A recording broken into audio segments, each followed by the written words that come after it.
TypeScript Simple Types. TypeScript supports some simple types, primitives, you may know. There are three main primitives in JavaScript and TypeScript.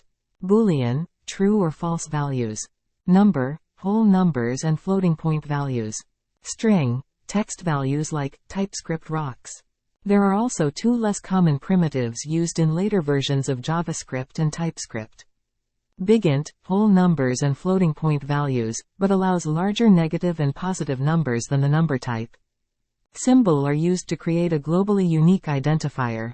Type assignment. When creating a variable, there are two main ways TypeScript assigns a type. Explicit, implicit. In both examples below, first name is of type string. Explicit type assignment are easier to read and more intentional. Implicit type. Implicit, TypeScript will guess the type based on the assigned value. Note: having TypeScript guess the type of a value is called infer. Implicit assignment forces TypeScript to infer the value. Implicit type assignment are shorter, faster to type, and often used when developing and testing. Error in type assignment. TypeScript will throw an error if data types do not match.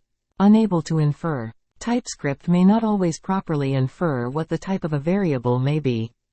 In such cases, it will set the type to any, which disables type checking. This behavior can be disabled by enabling no implicit any as an option in a TypeScript's project tsconfig. JSON.